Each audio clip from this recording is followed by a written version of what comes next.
Bueno, la vez pasada, para hoy quedaba el tema de psicoterapia más bien, ¿no? ¿De acuerdo? Y las herramientas técnicas de intervención de la misma, ¿no? Quiero aclarar que muchas de las herramientas técnicas de intervención, digamos, se refieren esencialmente al campo psicoterapéutico, pero no necesariamente se agota en esto, sino que muchas de las modalidades de diagnóstico de esclarecimiento situacional, toda la temática, digamos, de la derivación, etcétera, estas herramientas se utilizan efectivamente, ¿no? Ya habíamos hablado un poco del tema de lo que quiere decir la intervención. Les había recomendado un artículo que figura ahí en la bibliografía, que es de Jacques Ardoino, sobre la intervención. Intervenere, que quiere decir interrumpir, generar una acción en un proceso para cambiar dicho proceso. O sea que toda intervención, el objetivo que busca es la mutación y la transformación del proceso. Uno observa un determinado proceso que se conduce de determinada manera, que tiende a generar un efecto repetitivo, sintomático, y que de alguna manera provoca un enorme sufrimiento al paciente, al usuario, y la intención de la intervención es justamente modificar esa situación, ¿no? Entonces, esencialmente, la psicoterapia, yo les había dado una definición que se las paso ahora a leer. Hace tiempo que se la había dado, ¿no? La psicoterapia como el estudio, investigación y acción terapéutica sobre la subjetividad, sus formas de producción y de intercambio en el ámbito social, su sujetación y vinculación en los agentes, sus conformaciones, leyes propias y modus operandi, y su objetivo es la mutación del dolor psíquico.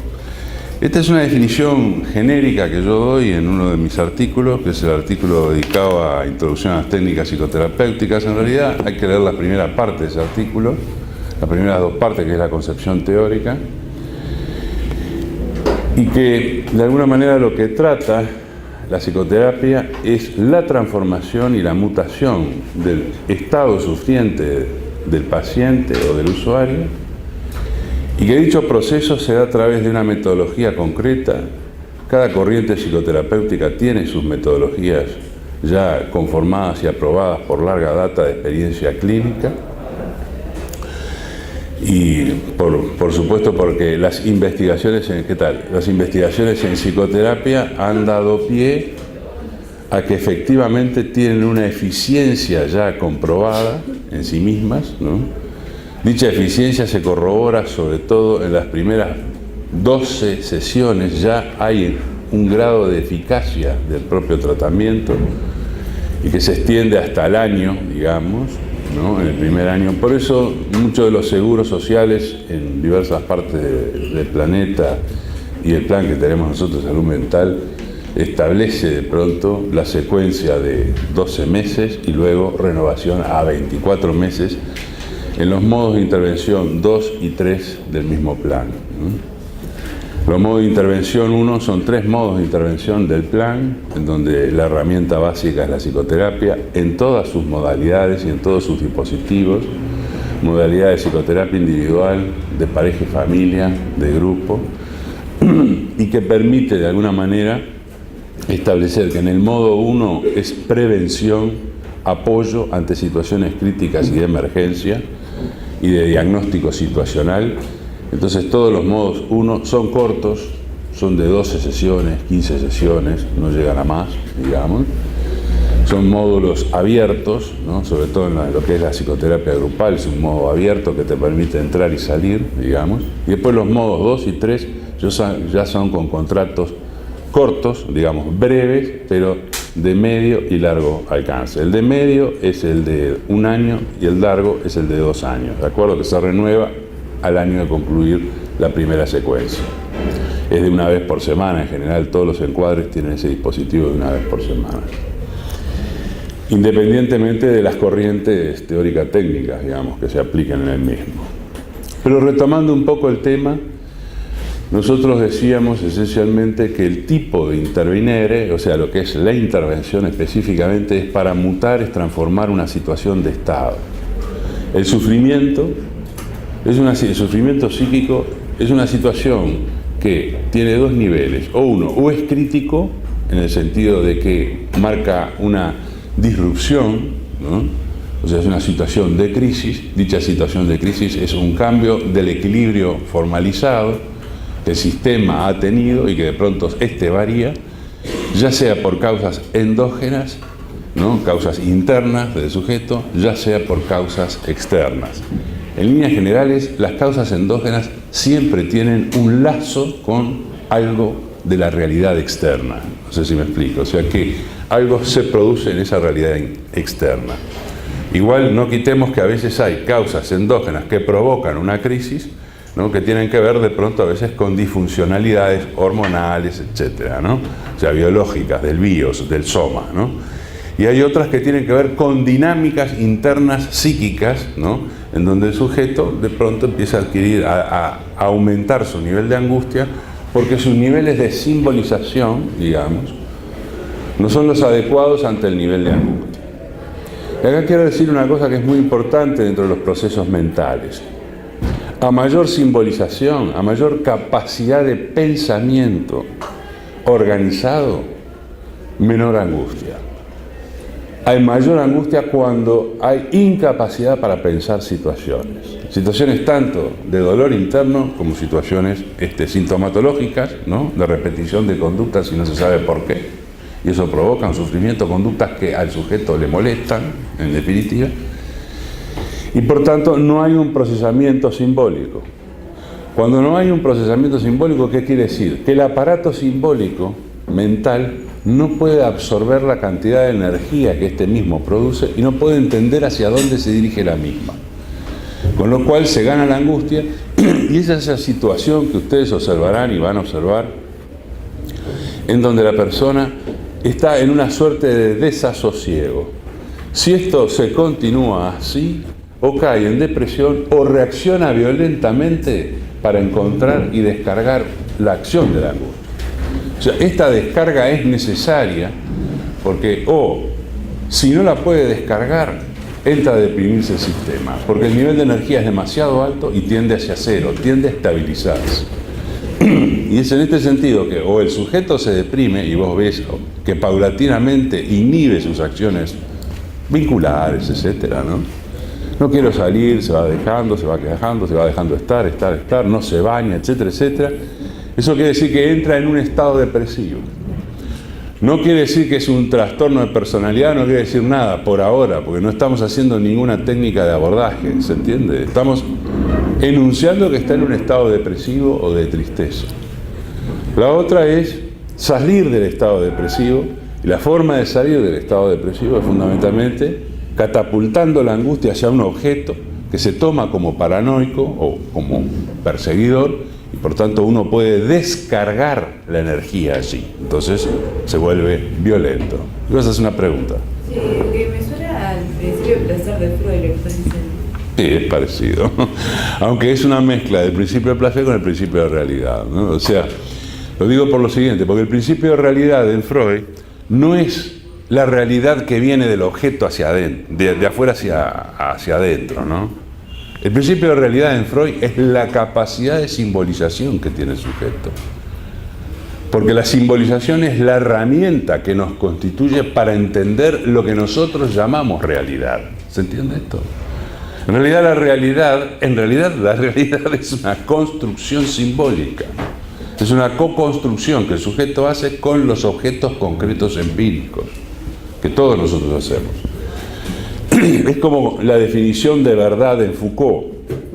La definición de verdad en Foucault es que siempre es circunstancial. La verdad se ajusta a un constructo que se desarrolla circunstancialmente. No hay una verdad eterna e inmutable, salvo que pensemos en el Big Bang, digamos. Alguna vez ocurrió, digamos. Pero lo que nosotros estamos viviendo no es el Big Bang, porque el Big Bang ya ocurrió y lo que estamos viendo es un proceso de desarrollo del Big Bang, a posteriori, del segundo después del Bang. No sé si se entiende. Entonces lo que nosotros lo capturamos por nuestra estructura lingüística y simbólica, por nuestras estructuras perceptuales, nuestros sentidos, que decodificados cerebralmente a partir de la zona del lenguaje, de la zona de Broca, digamos, nosotros podemos como construir algo que nos dé una intelección de lo que está sucediendo. Ese es el principio de realidad.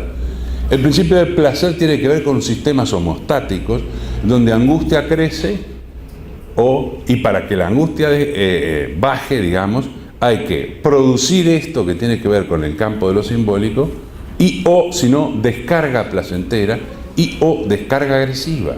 Son los dos niveles de mecanismo de bajada que provoca el principio del placer. ¿De acuerdo? Entonces, cuando el sujeto repite y repite, el sujeto se cuestiona y de pronto es ahí que puede ser que entre en demanda o que el circuito social más cercano de esa persona diga, vos necesitas una psicoterapia. ¿Entendés? Es cuando uno empieza a agarrarle y decirle al otro, me parece que estás muy mal y ya no te sirven ni los amigos, ni tus familiares, etcétera, etcétera. Vos tenés que ir a hablar con alguien. Acá necesitas una ayuda profesional de algo. Cuando este acto que hacemos nosotros de pronto, naturalmente, frente a un familiar querido o a una situación de amigo, etcétera, un conocido, este es un acto de intervención nuestra, que es una intervención, llamémosle salvaje, no en el sentido, porque no es científica la intervención, porque no se desarrolla en un modelo de encuadre de intervención, ¿se entiende esto?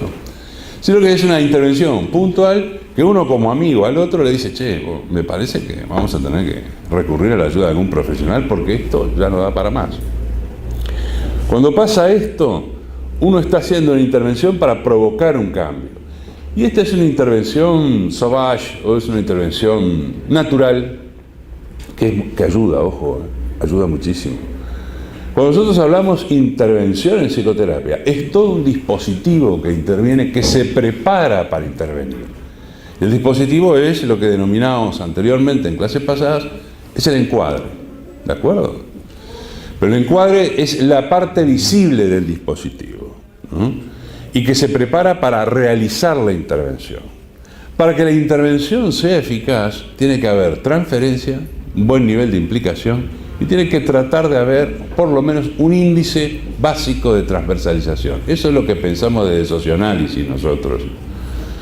Los psicoanalistas dicen, tiene que existir un cierto nivel de transferencia para que la intervención pueda, de alguna manera, ser eficaz y eficiente.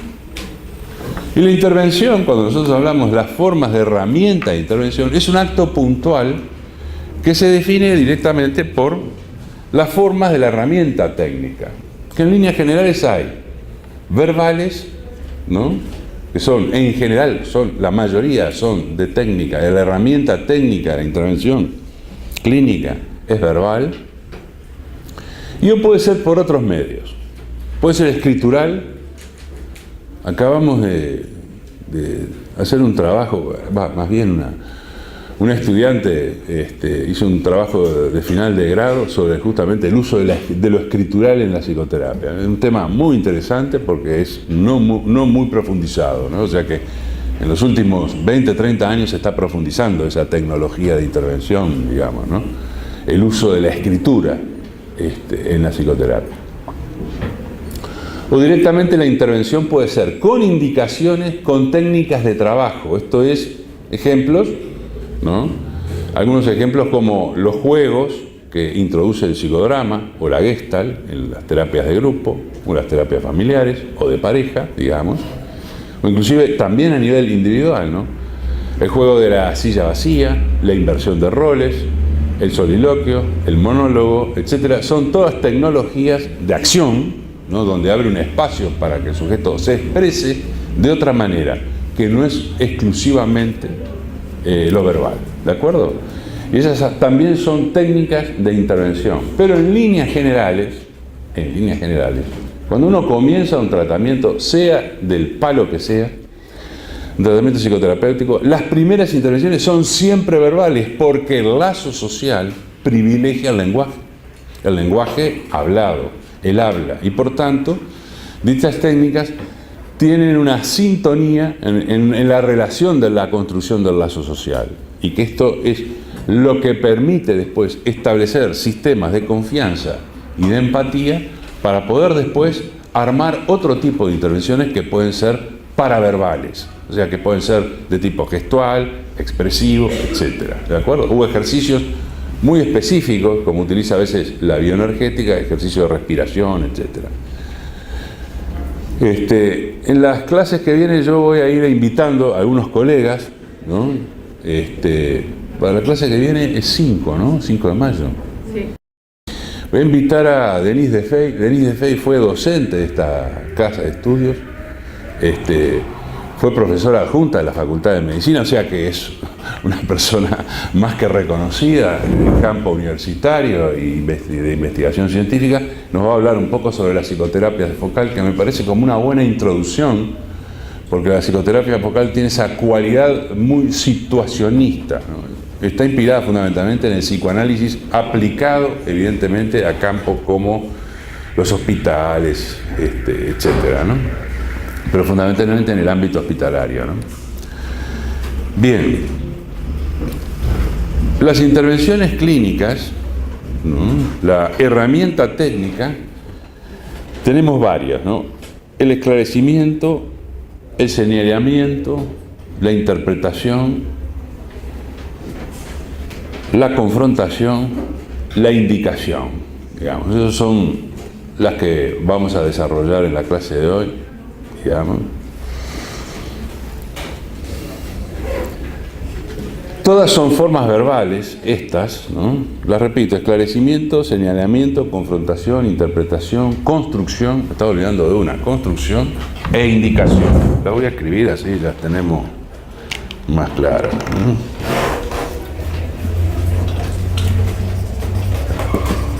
En realidad la escribo para mí, pero disculpen, esto anda bárbaro.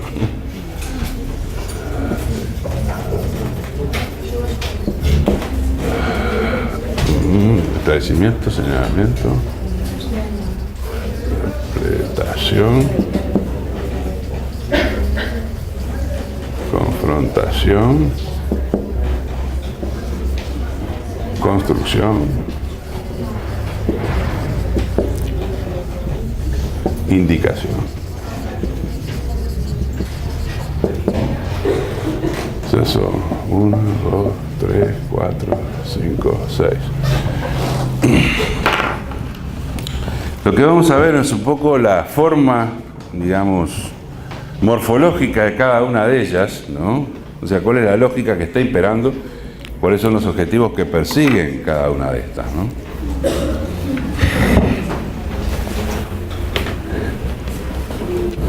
El esclarecimiento, vamos a empezar por la primera. El esclarecimiento es una técnica de intervención que lo que busca es poner de acuerdo en el problema o en la situación.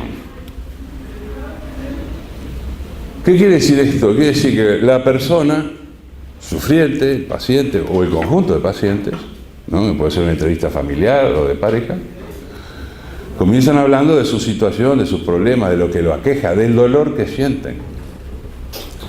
En determinado momento, dicha información puede ser muchísima o escasísima, no importa, ¿no? O mediana.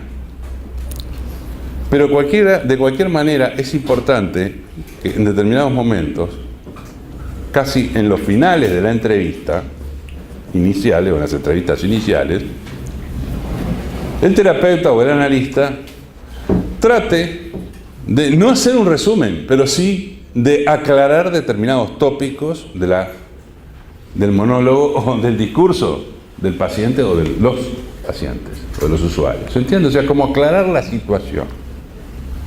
Esto es importante porque de alguna manera ayuda a volver a rever. Bueno, entonces lo que tenemos es que usted ¿se entiende esta modalidad de como de volver a repetir para aclarar? Entonces, el esclarecimiento tiene una función de aclarar lo dado, de por lo menos darle una sintonía, y para que en el momento del trabajo, digamos, uno le pueda devolver al paciente, a ver si yo lo puedo entender a usted. Esto genera lo que Jasper llama en psicología comprensiva, que él la fundó, digamos, allá por el año 30, empatía, ¿no? Muchos profesionales de corte analítico o psicoanalítico no la emplean esta intervención, pero muchos otros sí, y sobre todo aquellos que trabajan a nivel hospitalario.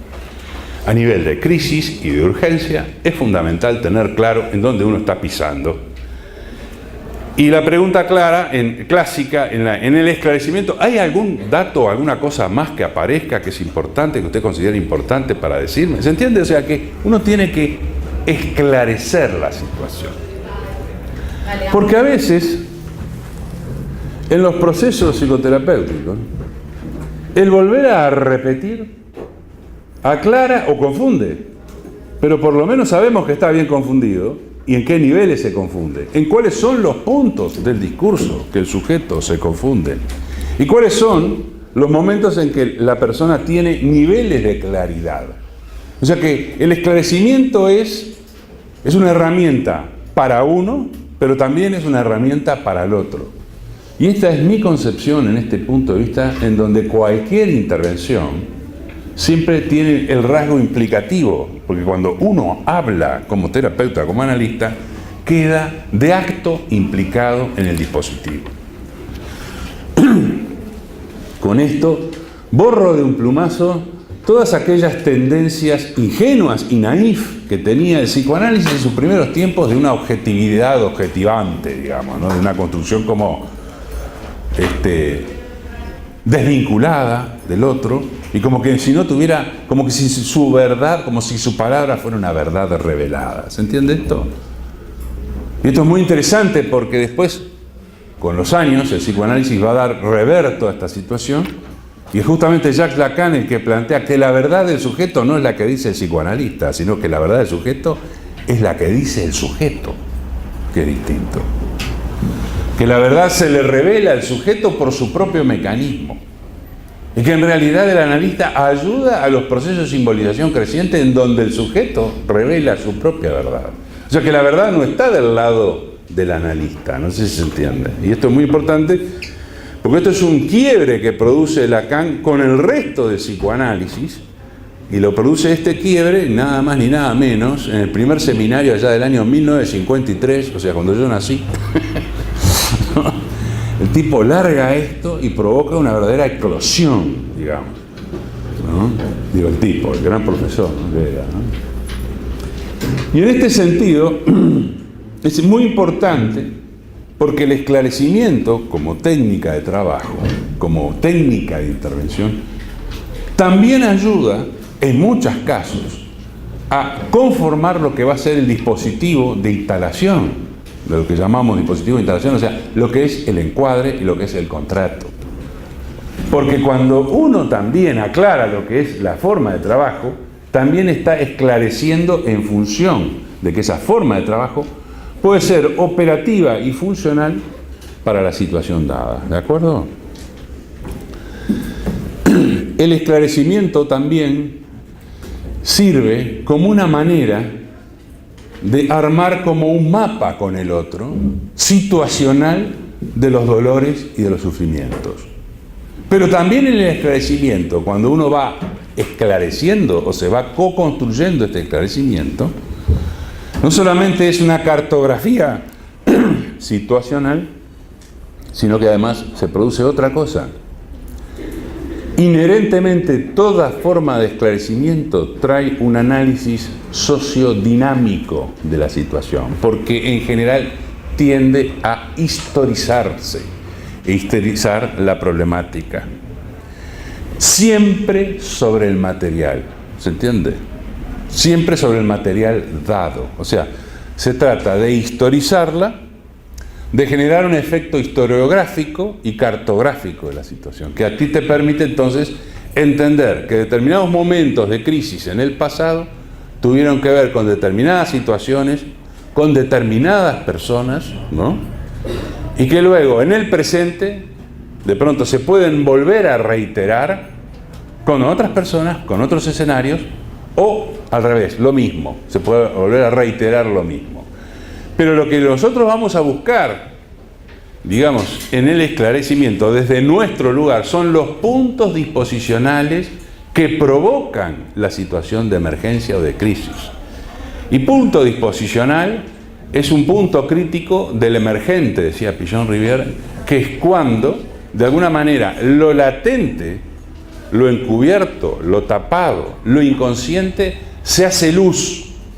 Y como se hace luz violentamente, provoca una disrupción metabólica y su descarga es un alto nivel de ansiedad y de angustia. ¿De acuerdo? O desasosiego, o depresión y o violencia. Incrementa lo que se llama los estados de ataque y fuga o incrementa los sistemas de depresión, ¿no? Y nosotros tenemos que ver en este proceso del esclarecimiento, ver bien más o menos cuáles son justamente esas cosas que se repiten y que ya el esclarecimiento ayuda mucho a la persona como para poder pensarse, no sé si me explico, ¿no? Siempre sobre el material, no agregando ninguna idea nuestra, no aportando ninguna idea nuestra, sino tratando de ver el material específico que la persona o las personas traen al set, ¿de acuerdo? A veces en hospitales, en intervenciones de emergencia, vaya a ver al psicólogo, entra la persona y a veces la persona está tan congestionada, por decirlo así, que no puede ni hablar. Entonces tú tenés que traer a alguien más para que te permita entender lo que está sucediendo. Entonces ahí no es que tú estás haciendo un encuadre individual, tú estás haciendo un encuadre vinculante. O sea, la persona que trajo a la otra persona puede ser un familiar o no, un amigo, etcétera, un conocido o un desconocido. Mira, la traigo porque estaba bailando, se estaba dando de bomba contra la pared, la agarré y la traje a emergencia porque no sabemos qué es lo que está pasando. Yo no la conozco, esta gurisa. ¿Se entiende esto? Pero ya el relato te aclara algo, por lo menos, ¿no? Entonces acá es cuando vos trabajás en un enlace y con un formateo de red, ¿no? O sea, con un formato sistémico que te permite como tratar de vincular los sistemas de ansiedad con sistemas reales concretos de vínculos, de lazo social. Y esto es lo que te permite a vos trabajar también. Y esta intervención, que puede ser aparentemente como muy inocua, que la puede hacer un médico, una enfermera, es una intervención, digamos, que es psicológica también. ¿Se entiende esto? Y si tú sos psicólogo y la otra persona no puede hablar por el nivel del monto de angustia, en general el primero que la ve es el psiquiatra, y el psiquiatra ya, boom, le manda algún ansiolítico para bajarla, ¿viste? O sea, la situación, dependiendo del diagnóstico situacional que él haga, digamos, hace una semiología, digamos, y se dice, bueno, es un trastorno de tal tipo, vamos a darle un antidepresivo, pero vamos a dar un ansiolítico, etcétera. Y si es una cosa que está como delirante, quelurante, etcétera, etcétera, le empieza a dar ya de entrada antipsicótico. No sé si me explico. Entonces, para esperar que el efecto le haga, o sea, para que le haga efecto el psicofármaco, entonces después ahí recién entramos nosotros a trabajar, ¿no? Dependiendo de la situación, de la historia clínica, etcétera, etcétera, a veces la entrada nuestra se pospone, porque a veces tú necesitas realmente que el antipsicótico procese durante por lo menos una semana. Ustedes saben que los antidepresivos empiezan a procesar a partir de los 15 días, o sea que falta tiempo, pero igual es indicado dárselo, no sé si me explico. Pero los antipsicóticos sí empiezan a proceder rápidamente y el ansiolítico sin duda ni que hablar. Entonces tenés que esperar a que la persona entre en razones. Si no hay psiquiatra y tú estás de guardia, tenés que barajarlo tú, digamos, y con el clínico general que esté ahí. Y como el clínico general puede llamar al psiquiatra, pero puede demorarse, el clínico general está habilitado de pronto ya para dar ansiolíticos, etcétera, etcétera, y para bajar un poco en los niveles de angustia. Y es ahí cuando puede empezar a hablar. Y si no puede hablar, uno hace la entrevista con quienes la fueron llevando o lo fueron llevando a la persona. ¿Se entiende este mecanismo? Y todo esto se desarrolla en un proceso de intervención que tiende a tratar de esclarecer, porque lo que nosotros buscamos, es algo que van a ver en la que viene, es el foco del problema, ¿no? El objetivo nuestro es discernir y discriminar cuál es el foco que desencadenó la situación crítica. Por eso, el esclarecimiento se utiliza muy frecuentemente en situaciones de crisis y de urgencia, se utiliza en abordajes iniciales, ¿no? evidentemente, y en algunos momentos que pueden ser de mucha angustia, ¿no? De cualquier persona que esté en terapia durante muchos años, pero ocurrió algo, digamos, entonces es bueno generar un efecto de esclarecimiento. ¿Está claro el tema del esclarecimiento? Bien. El señalamiento es una técnica de puntuación. Esto es una técnica adorada por los lacanianos, ¿no? Por los psicoanalistas lacanianos, ¿no? Es una técnica que lo que busca es... El señalamiento es algo que es interesante cuando uno tiene las primeras entrevistas con alguien que no conoce. Y de pronto a veces el señalamiento es repetir una palabra del discurso del otro, ¿no?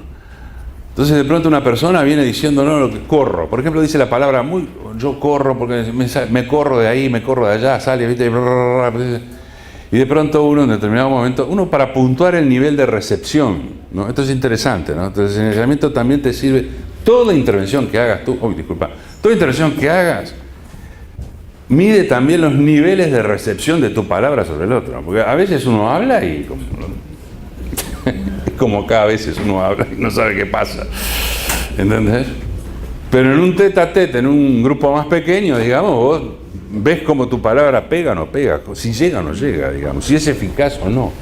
Este es un tema muy importante, que lo vamos a hablar después al final, digamos, el tema de la recepción de la herramienta, ¿no? Porque esto es lo que te va a poder permitir entender si hay un nivel posible de instalación de trabajo, un nivel posible de que tú puedas llegar a trabajar con esta persona, sobre todo por el tema de la recepción, ¿no?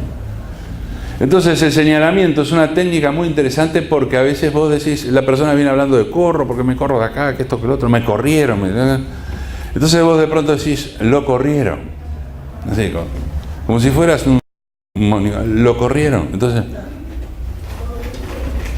a ver cómo lo recibe, ¿no? Entonces lo repetís 2 o 3 veces, lo corrieron, o sea, eso es lo que se llama el señalamiento de puntuación. ¿Vos? ¿Y qué es lo que le pasa? Sí, porque a mí me corren de todos lados y empieza a hablar sobre lo que es la corredera, ¿no? ¿Se entiende esto? Entonces lo interesante es que los señalamientos, que pueden ser muy puntuales, una palabra, ¿no? O puede ser, el señalamiento puede ser, usted volvió a repetir esto mismo, ¿no? Esta situación de conducta, de que usted se levanta, lo vuelve a hacer. ¿Y por qué supone que se pasa esto? O sea, el señalamiento tiende a rescatar y a recortar una parte del discurso. ¿Se entiende? De pronto el paciente, o él o la paciente, de pronto está en un nivel de angustia muy alto, en las primeras entrevistas, y viene hablando, entonces uno lo para y le dice, le señala un punto. A ver, acláreme un poco esto, ¿no? Esta situación. ¿Qué quiere decir para usted esta situación? Y eso es la intencionalidad de que el sujeto se detenga sobre una parte de su situación. Para nosotros es el discurso, ¿no? Es que se detenga en esa parte del discurso y pueda armar una reflexión o una teoría, o nos da más ejemplos de lo mismo. ¿Se entiende? O sea, pero el señalamiento tiende a conducir el trabajo. Y acá se nota claramente cuando uno hace una dirección de cura, cuando Lacan y varios autores hablan de la dirección de cura, hablan de esto justamente, ¿eh? Porque vos cortás una parte, haces una puntuación y decís, vamos a ver esto. O sea, no le decís, vamos a ver esto, sino que lo marcás, ¿no? Que puede ser una escena del conjunto imaginario que el sujeto trae, puede ser una palabra simbólica como lo corrieron, o sea, pero lo corrieron, escuchen, es una palabra, ¿se entiende? Ustedes dicen, no, son 2 palabras, no, es lo corrieron. O sea, como el otro lo dice, ¿no? Es lo corrieron, ¿no? Y esto es importante, a no ajustarnos a las reglas gramaticales, ¿no? Es lo que habla, lo que es genial, por ejemplo, Gilles Deleuze en el análisis que hace de Bartleby, que me gustaría un día hablar de esto, ¿no? De Bartleby. Gilles Deleuze, ustedes saben, es uno de los grandes filósofos de Francia, de allá, fundador del esquizoanálisis. quizás uno de los más grandes filósofos de Francia, con Derrida y Foucault, son los tres mosqueteros, ¿no? Del rey. Hay que preguntarse quién es el rey, pero no lo voy a decir. A lo cual ellos siempre dialogan con él. Y no les da mucha pelota, el rey no les da pelota. Es un chiste que hago, pero de cualquier manera Deleuze hace un excelente y un brillante trabajo sobre Bartleby. Bartleby es un cuento, es quizás uno de los cuentos más maravillosos de la literatura universal. Lo escribió Herman Melville. Herman Melville es escritor ustedes lo conocen, porque conocen el personaje mítico que él creó que se llama Moby Dick. ¿Saben quién es Moby Dick, no? La ballena blanca, ¿no? En realidad, todo el mundo se acuerda de Moby Dick, y Moby Dick aparece en los últimos 3 capítulos de la novela, una novela que tiene como 1000 páginas, y qué poquito que aparece, pero qué destructora que es. Digamos, en realidad la novela es el capitán Ahab y esa nave. Esa es la gran novela. Lo que pasa en esa nave que va a buscar a cazar a Moby Dick. En los últimos años de su vida, Herman Melville, a partir de Moby Dick, tuvo un fracaso editorialístico. La novela no la entendió nadie. Los críticos de la época la hundieron. Y después Melville siguió escribiendo novelas maravillosas, pero no tenía quien se las publicara.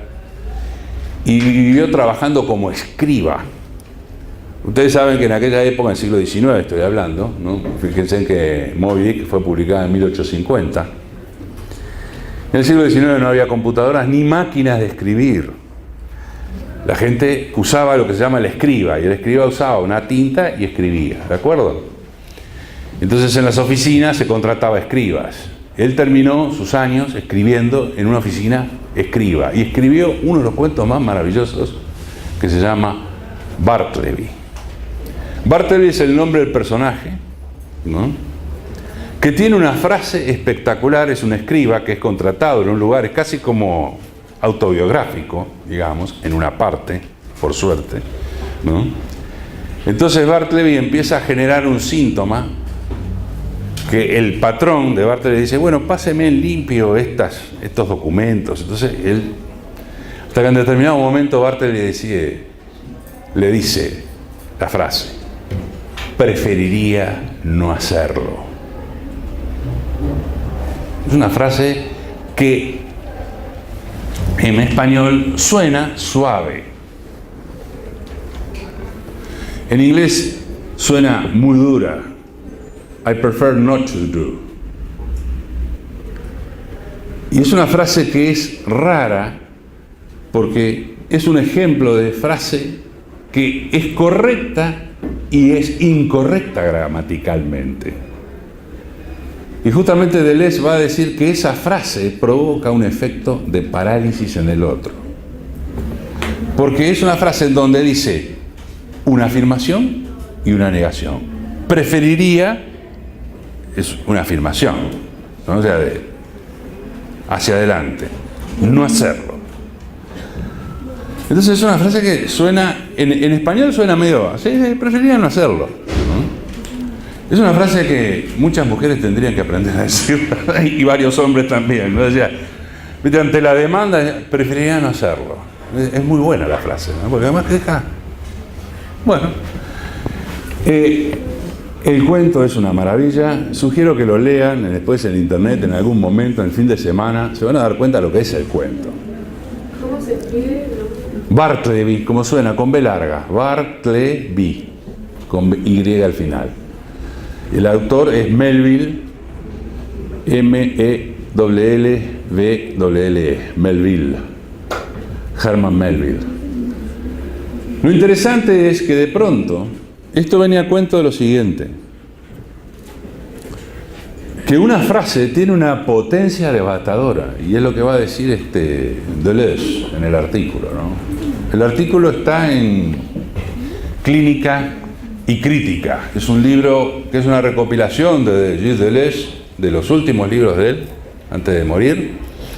Es una recopilación de artículos que aparecieron en diversas revistas, digamos, importantes de allá, y este es uno de los artículos principales de ese libro. Es una maravilla el libro.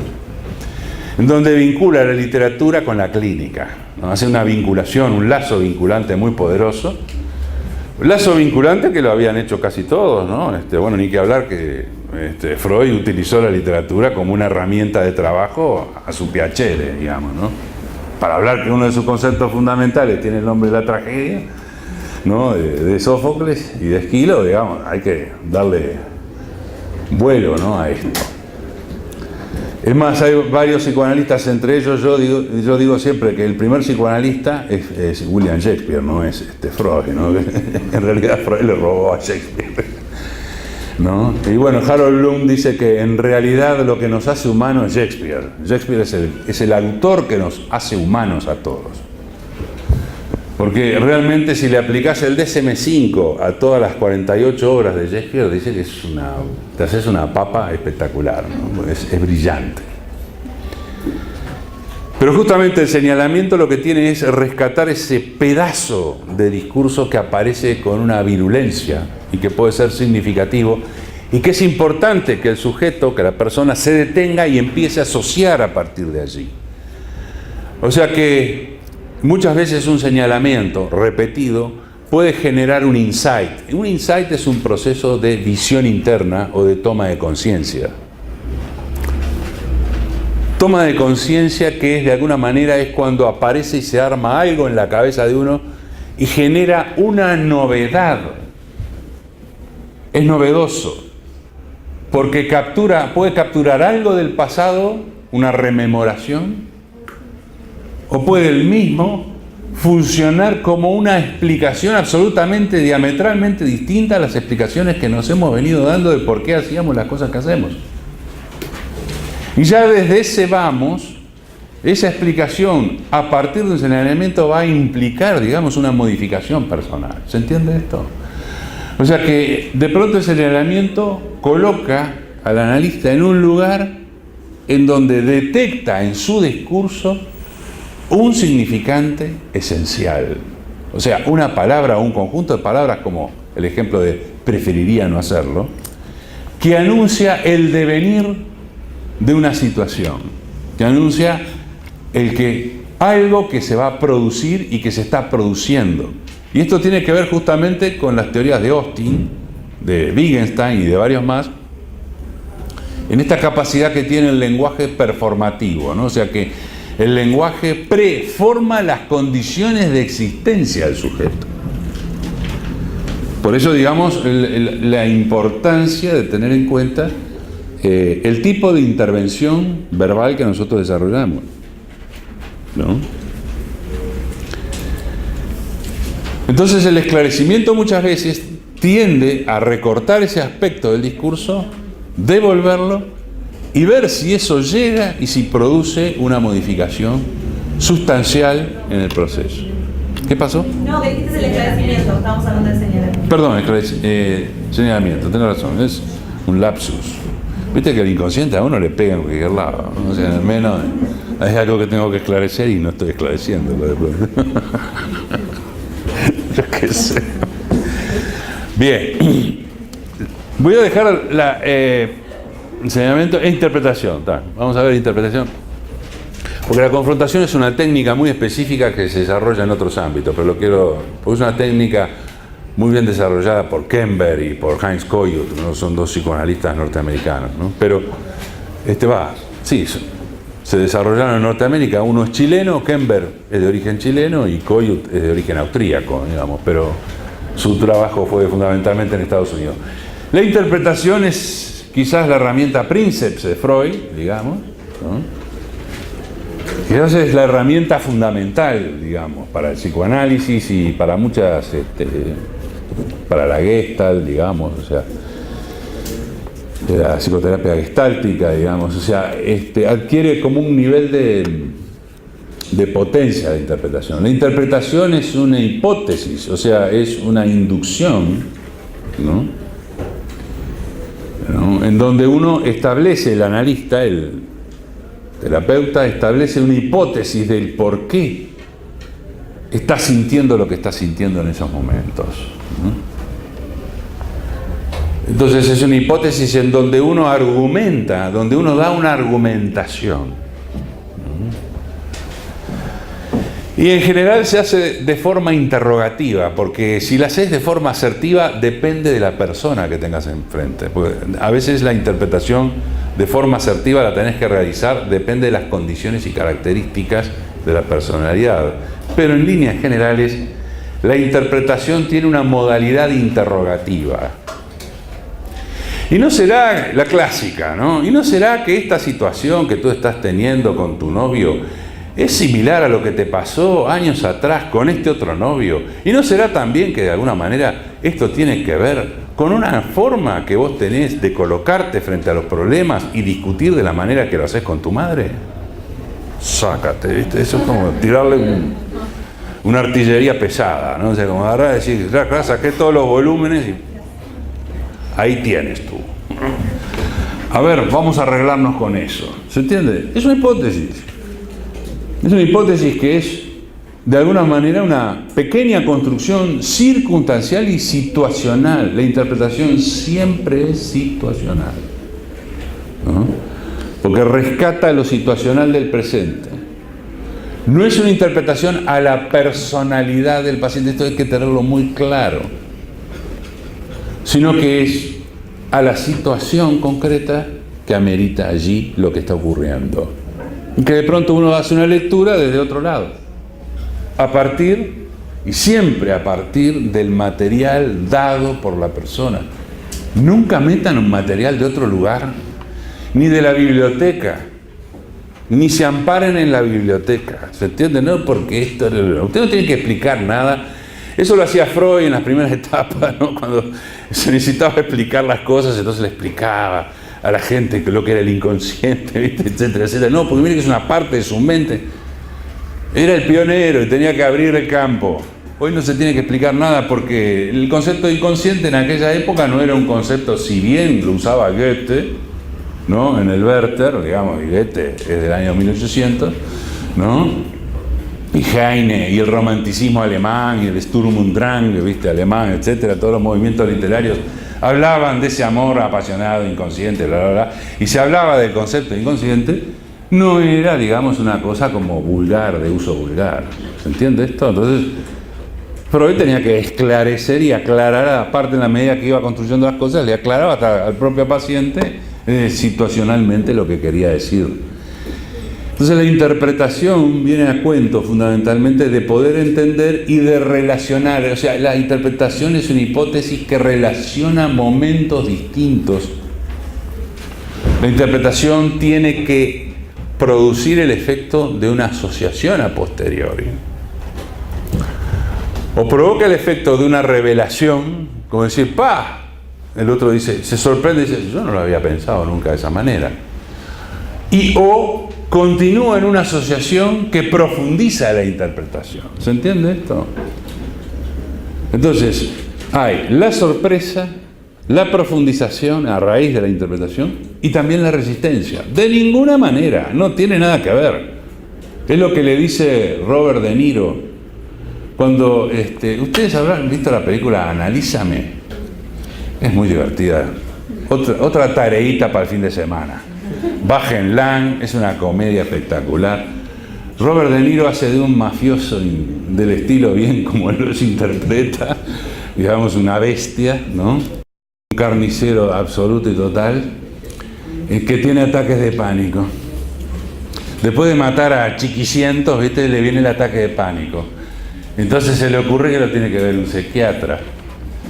Entonces va y contrata a un psiquiatra, ¿no? En realidad secuestra a un psiquiatra y dice, bueno, ayúdame porque tengo ataque de pánico. Dice, ¿en qué se manifiesta tu ataque de pánico? Que no puedo hacer esto. Agarra una pistola 45, tira, pero no puedo matar a nadie, dice, ¿no? Entonces, es un psicópata, ¿no? Obviamente. En determinado momento de la película, el analista le dice, además lo lleva a todos lados, es una comedia de equívocos y enredos, es divertidísima. En determinado momento el analista ya no sabe ni qué hacer porque tiene un psicópata delante. O sea, no hay interpretación que le valga. Y de pronto recurre, en su desesperación, recurre a la biblioteca. Entonces dice, lo que pasa es que tú tienes un problema edípico. ¿Qué es eso? Le dice el otro. Un problema edípico es lo que Freud descubrió que es el amor a la madre. Pero dice, ¿vos viste lo que es mi madre? Es un asco. ¿Cómo voy a estar enamorado de mi madre? Era todo literal, ¿viste? O sea, era una cosa que no le entraba, pero ni una idea, ¿viste? Bueno, ese acto, digamos, del personaje de Robert De Niro, Robert De Niro es un fenómeno, ¿no? Dice, pero vos viste lo que es mi madre. Dice, como diciendo, ¿cómo voy a estar enamorado de mi madre? ¿No? O sea, entonces, esa cosa, ¿viste? Es ahí cuando de pronto vos observás una resistencia mayúscula. O sea, te mandaste un interpretazo. Y cuando observás una resistencia, tenés por un lado una confirmación de que estás tocando un tema complicado, ¿no? Pero por otro lado, tenés la confirmación que fuiste a destiempo. O sea, que te apuraste. ¿Se entiende? Y que en realidad eso se denomina en estudios de la técnica un acting del analista.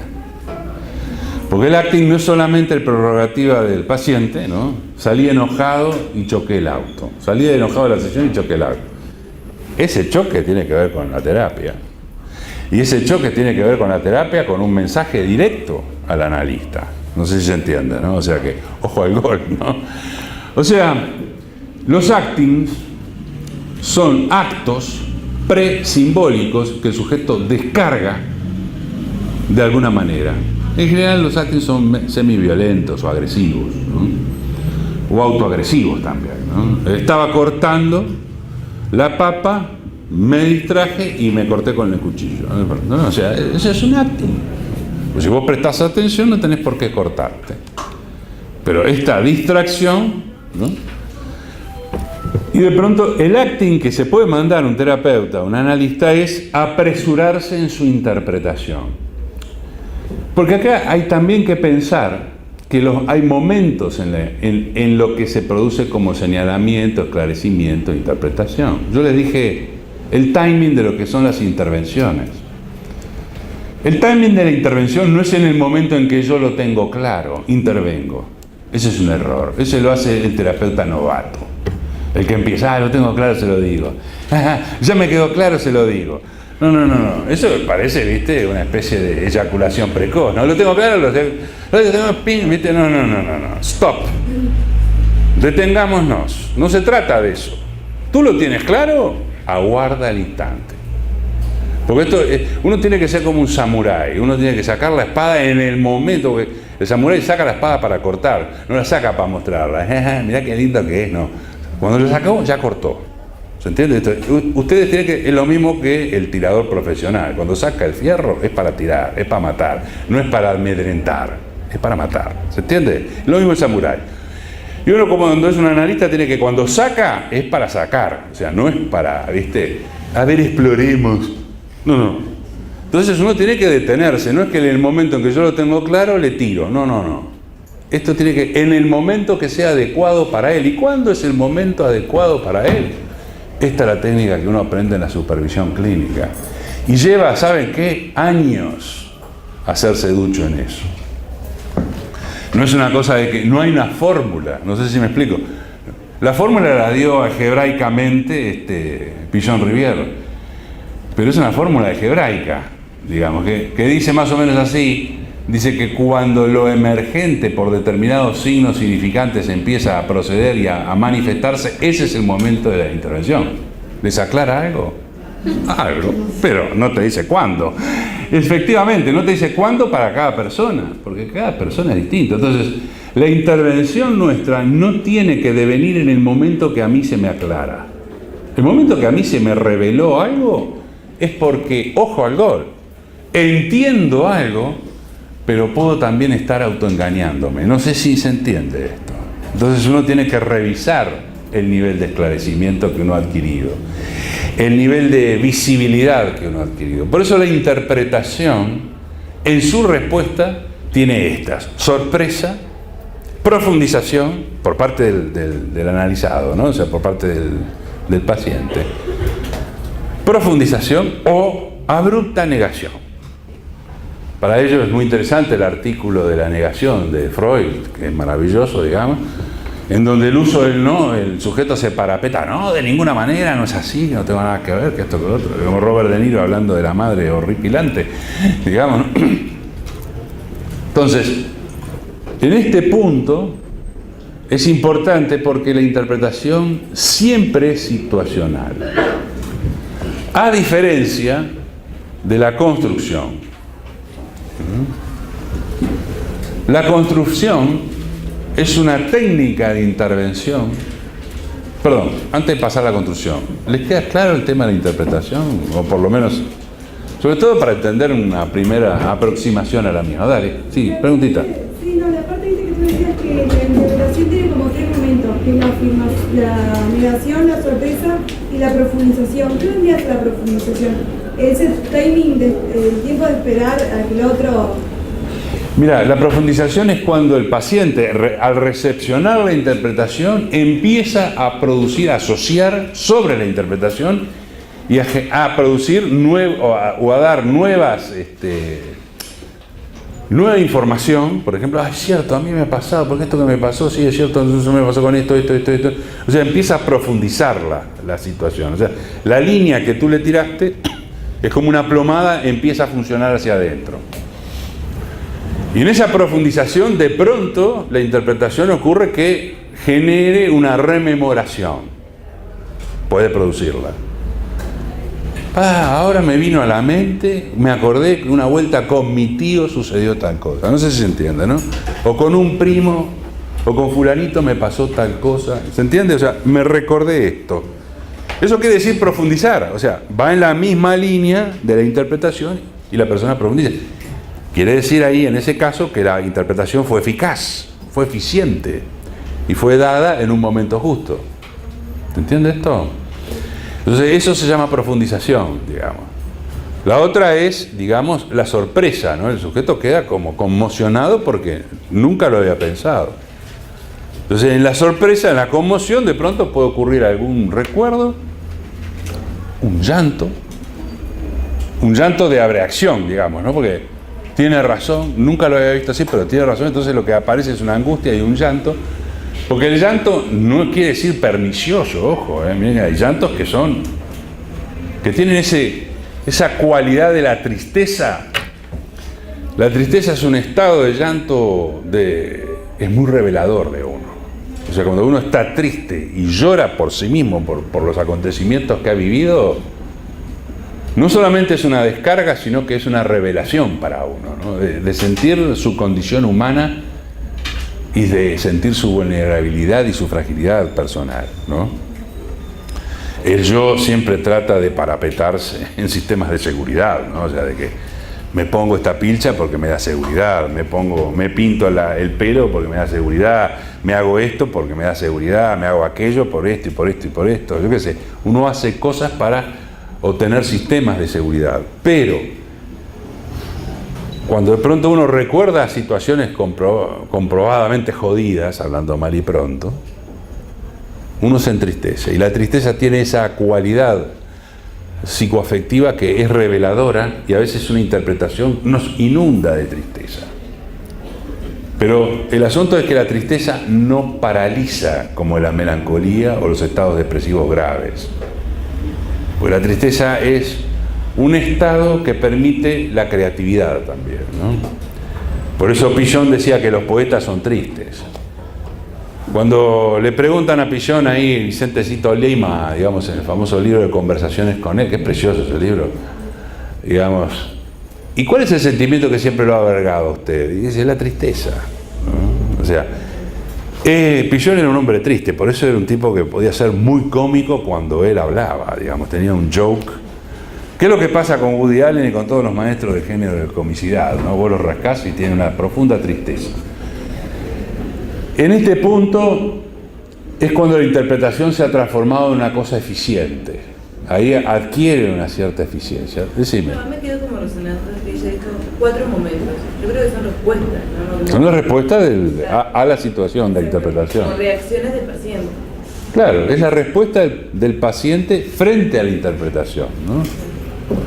Son estados, ¿no? Yo los caracterizo en esos que te permite como distinguir rápidamente la circunstancia y la situación, ¿no?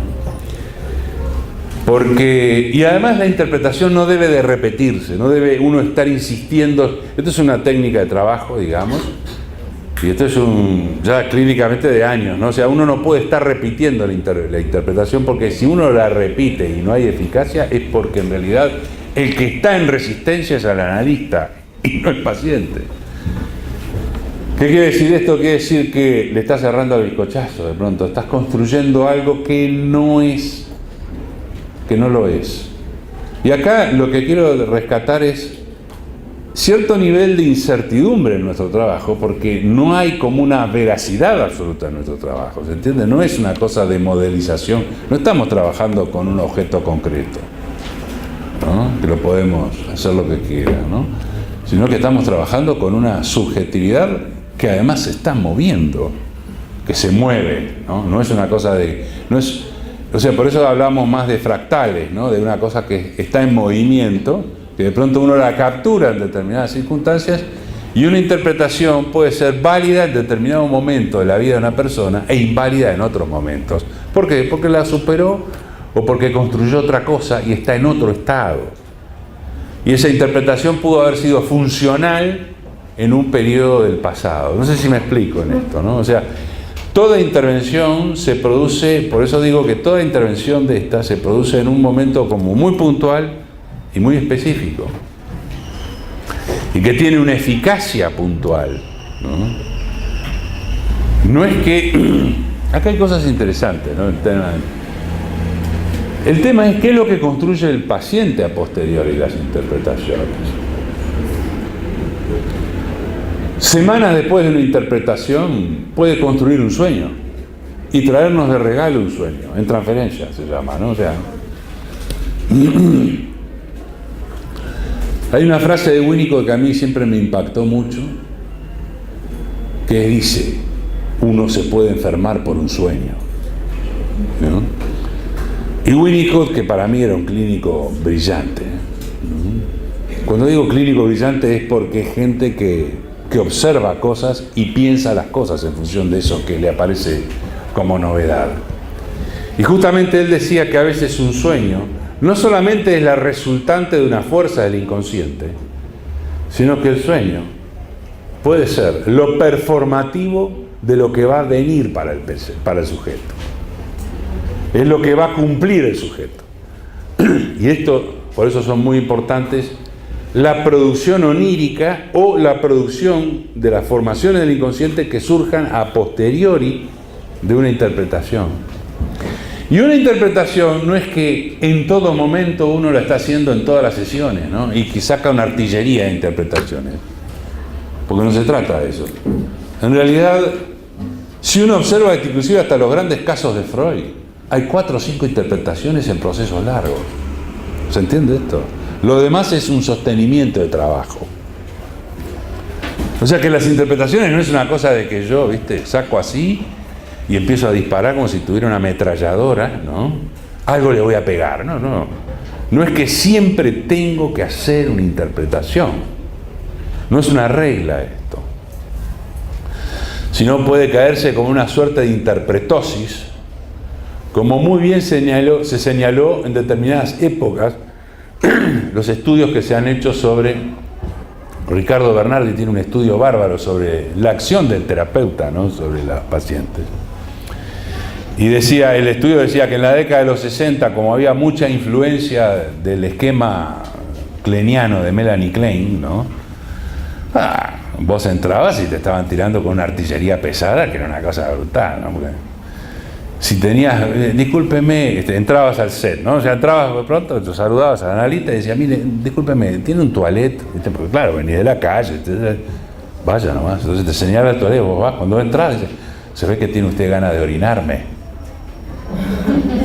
No, yo quiero orinar en el toilet, ¿no? O sea, era, una interpretosis, brutal, y siempre como centro de referencia era el analista, ¿no?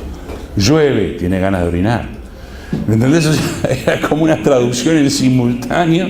Los kleinianos de una época eran terribles. Yo por suerte nunca tuve un análisis kleiniano, pero he escuchado a algunos colegas que han tenido un análisis kleiniano y era como, entrar en una zona de batalla, ¿no? Porque te tiraban con todo, ¿no? Independientemente de que las teorías de Melanie Klein son muy eficaces y muy eficientes, pero la forma en que se había adquirido el estilo de trabajo era un bombardeo constante, ¿no? O sea, porque trabajaban mucho sobre el concepto de identificación proyectiva, donde colocaban al terapeuta en el ideal de ello, entonces todo tenía que ver con el terapeuta, ¿no? Si vos lo dejabas de ver el viernes y venías al lunes, ¿y cómo le fue la depresión del fin de semana porque no me vio? ¿Qué te pasa, loco? El fin de semana la pasé bomba con mi novia, me divertí, no pensé en absoluto, usted está negando la situación. Entonces, era una cosa, ¿viste? Que cualquier cosa que tiraras, ¿viste? Pim, pim, pim, siempre pegaba, ¿viste? Porque si estás negando, estás en resistencia, ¿viste? Estás en resistencia, eso es un jodido, ¿viste? Te quedaba, ¿viste? Pero una cosa alucinante, ¿no? Nunca me olvidaba con Antonio Mendizábal, ¿no? Antonio que se formó con Bio, ¿no? Se formó en la Tavistock Clinic. Antonio fue el director de una comunidad que yo estuve trabajando 5 años para pacientes psicóticos. Antonio era un fenómeno, ¿no? Antonio Mendizábal se llama. Tiene varios trabajos brillantes sobre psicosis y además era el terapeuta número 1 sobre psicosis en México, ¿no? Tuve la suerte de conocerlo y trabajar con él durante 5 años, ¿no? Porque un fenómeno el viejo. Entonces el viejo contaba anécdotas así de este tipo, ¿no? Decía, no, lo que pasa es que los klinianos son terribles. Dice, pues, vos mirabas para el costado y te enterabas porque estabas mirando para el costado, ¿viste? Que te estabas fugando, ¿viste? Ya era, ¿viste? Entrabas en un circuito paranoico, ¿viste? Porque medio como que, opa, entraste sobre el portaobjeto, ¿viste? Bueno, Bernardi se divierte mucho en ese artículo, ahora no recuerdo bien en dónde está publicado, pero no está figurado ahí en la... Es una investigación que hizo Ricardo del grupo, con el equipo, que él siempre trabaja en equipo, y justamente lo que va a hablar es que la influencia lacaniana vino a cortar un poco eso, ¿no? Porque Lacan para interpretar, mijo, para que te saque una interpretación tenés que estar 20 años ahí. Porque el príncipe de trabajo, Lacan, es la escansión, la interrupción y además el señalamiento, ¿no? Y la interpretación es muy escasa, ¿no? No quiere decir que no la usen los lacanianos, pero es como una herramienta de cuidado, digamos. Uno tiene que cuidar mucho cuando habla con el otro, porque el otro es materia sensible. No estamos trabajando moldeando una masa de cerámica. La podés romper y rearmar de vuelta, la podés fundir, etcétera, ¿no? Estás hablando sobre una persona, ¿no? Entonces hay que andarse con cierto cuidado y creer que uno porta una verdad que se la va a revelar al otro. Ese es el peor error que podemos caer cualquiera de nosotros.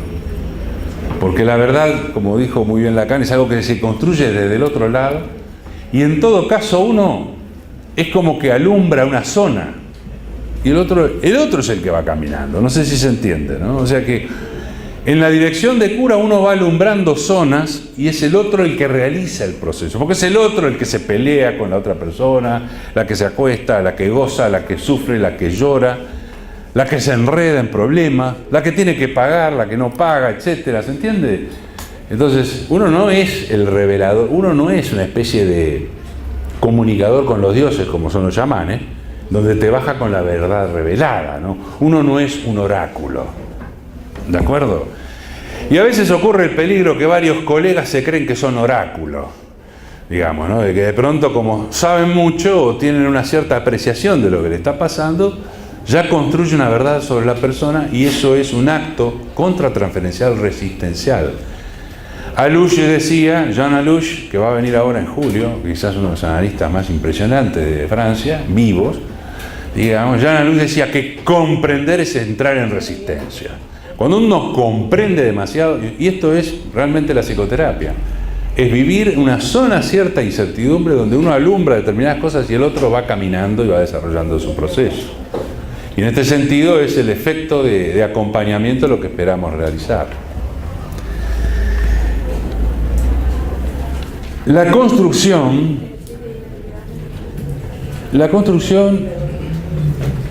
sí, hola, gracias. La construcción, después la arreglan a la salida.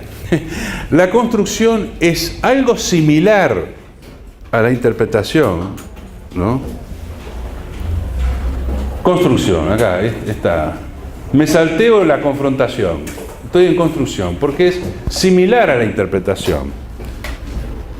Similar, pero en realidad es una hipótesis muy elaborada sobre lo que aconteció o lo que pudo haber acontecido sobre algo enigmático del sujeto. Es cuando el paciente dice, yo no sé si mi tío me tocó o no. ¿Se entiende esto? Es cuando se entra en duda. Es cuando hay secciones de la vida de uno, por la represión, obviamente, que no recordamos. O por situaciones que no sabemos muy bien, que no la tenemos muy clara qué es lo que aconteció. Yo vi que mi padre entró y le agarró a bifes a mi madre. Nunca entendí por qué. Mi padre no mataba ni una mosca, etcétera, etcétera. Pero esa escena me quedó grabada y es un enigma. Esto es muy interesante porque Jean Laplanche va a hablar mucho sobre el tema del enigma. Y tiene que ver, fundamentalmente, esto está ligado al famoso artículo de Freud que se llama Pegan a un niño, ¿no?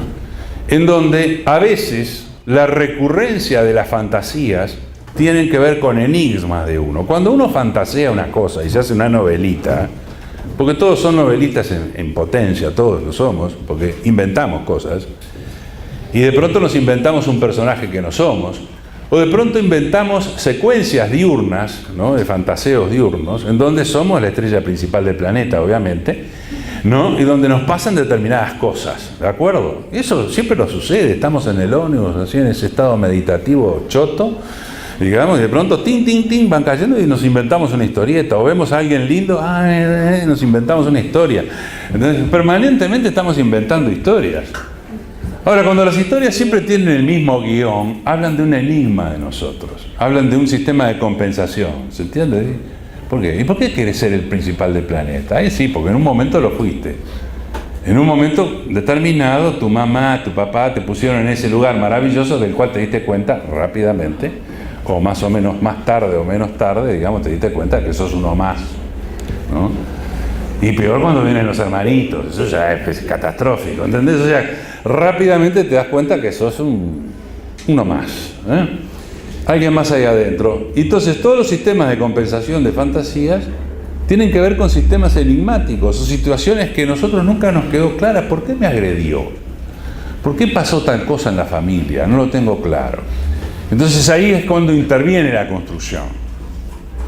Ahí es cuando de pronto tú como analista podés juntar una serie de datos y construir una posibilidad. Y lo decís así, esto es una posibilidad.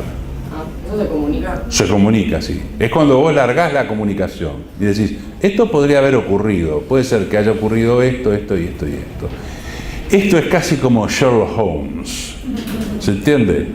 Sherlock, obviamente, es un proceso lógico deductivo, ¿viste? Es una bestia. Entonces, bueno, el tipo te arma una construcción, ¿no? Arma un escenario posible. La construcción es una herramienta que se usa muy poco en la neurosis, porque el neurótico es un fenómeno construyendo. Porque el neurótico es un constructor. Pero sí en la psicosis es importante, porque la psicosis está llena de agujeros. Y justamente Gisela Pankow, que es una gran analista de psicóticos, decía que uno construye en transferencia y produce injerto de transferencia, que es una hipótesis de lo que pudo haber ocurrido, porque en realidad el psicótico lo que tiene es un agujero mayúsculo, o una serie de agujeros mayúsculos, productos de la violencia sistémica presimbolizada en la cual vivió, y por lo tanto no tiene rememoración. Su rememoración se transforma en realidad en delirio o en alucinación, porque su proceso no es represión, sino su proceso es rechazo. Verwerfung, decía Freud, ¿no? Es en realidad forclusión, como decía Lacan, ¿no? Es algo que no queda registro en el plano de lo simbólico, sino que queda registro en lo corporal, en el cuerpo. Queda registro en la huella anémica tan enterrada que no surge, y que cuando vuelve y retorna en forma de delirio o en alucinación auditiva o visual. Entonces hay toda una serie de enigmas de lo que aconteció en la historia de esta persona que es necesario como construirlas. Entonces la construcción es fundamentalmente algo que se utiliza en niños para elaborar hipótesis y ayudarlo a pensar, ¿no? ¿No será que tu amiguito estaba muy enojado porque tú llevaste este juguete tan lindo y él, lleno de celos y envidias, te pegó y te rompió el juguete. ¿Entendés? O sea, es una construcción, ¿no? Decime, allá en el fondo, dale, grita. Se me confunde un poco el término con interpretación. Claro. La interpretación, si es situacional, y la construcción no, o algo así. La construcción es histórica siempre, ¿no? Historiza, trata de armar una historia. Es como que vos le construís una historia, ¿entendés? ¿No será que lo que te pasó con ese muchacho en la escuela tiene que ver con que ahora? Entonces, interpretás, pero construís históricamente y juntás y armás toda una hipótesis. ¿Se entiende? Entonces, además, hay una zona vaciada y decís, y lo que en realidad ocurrió es que tú llegaste muy angustiado de pronto y tu padre no te dio nada de bola. Y eso es una invención tuya. ¿Se entiende esto? Porque vos no tuviste lugar en donde desembocar tu angustia. No tuviste quien te contuviera. Y eso es una construcción. O sea, vos le armás una historia donde decís, lo que pasa que aquí tus padres fueron carentes en sostenerte en tu angustia. Entonces no había nadie. Vos ibas a hacer una... Te iba a hacer una pregunta. Dale. La interpretación no toma la construcción para... Yo dije que la construcción es una interpretación pero a escala mayor, ¿no? O sea, es como que está reforzada, ¿no? ¿No encuentro una relación entre la construcción y lo que pasa en la situación actual? Puede ser como no, no necesariamente, no necesariamente. O sea, la interpretación siempre la hace situacional. Una construcción es cuando le devolvés algo a alguien porque está muy angustiado de pronto, entonces de pronto lo que está vos observando es un sistema carente, hay un enigma, entonces vos le das una idea posible, que es una idea funcional, sabés que se le puede derrumbar, que puede hacer lo que quiera con ella, pero es una idea funcional para aplacar niveles de angustia. Entonces vos le construís eso, ¿no? De pronto, un paranoico,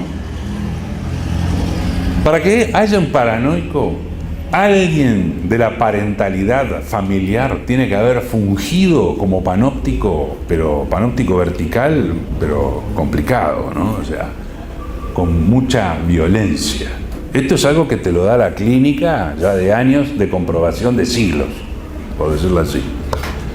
Del 850 para acá todo el mundo sabe que el paranoico lo rascás y te encontrás con un pariente muy pesado, una imagen muy pesada atrás. Pero él no la recuerda. Él no la tiene porque de pronto el padre murió muy joven o se fue muy tempranamente. Pero algo tuvo que funcionarles. Entonces esa hipótesis ya corroborada científicamente, en algún momento vos te la podés como brindar como una construcción, ¿no? ¿Se entiende? A sabiendas que es una construcción. Y a sabiendas que vos le decís, mira, esto es una hipótesis, no es lo que verdaderamente ocurrió, es lo que probablemente, es lo que es verosímil de haber ocurrido. Claro, o sea, no es como vas a buscar una... No es una verdad. La verdad, sino como algo que pueda simbolizar el sujeto. Exacto. Que pueda darle sentido a su historia también. Exacto, es algo que le ayuda a tener sentido.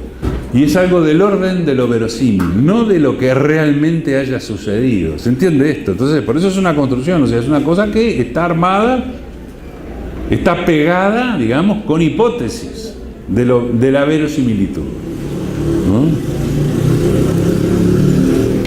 La confrontación es una técnica que se utiliza para los trastornos borderline y los trastornos severos de personalidad. No es para psicóticos, delirantes, esquizofrénicos, porque la confrontación es una técnica en donde uno encuentra las antinomias y las contradicciones del discurso del otro y se las señala y lo confronta diciendo: usted dijo tal cosa en estos momentos, ahora está diciendo otra. ¿Qué quiere decir esto? ¿Se entiende? Eso es confrontar. Y la confrontación es un tema de ping-pong, ojo, O sea, porque es con los estados fronterizos demandan mucho al terapeuta. No es una cosa de que habla cuando quieras. No. Demandan mucho y dice: usted me tiene que aclarar esto. Yo no sé por qué me pasa esto. Pero usted en la sesión pasada dijo que usted había hecho esto, otro, y ahora me dice que está haciendo otra cosa. Esto es típico en los adictos, que mienten a cara de perro. Porque los adictos lo primero que saben es mentir. Después son adictos. ¿Se entiende? ¿No? O sea, porque la constitución de ellos, de la vida de ellos, está basada en la factibilidad de la mentira.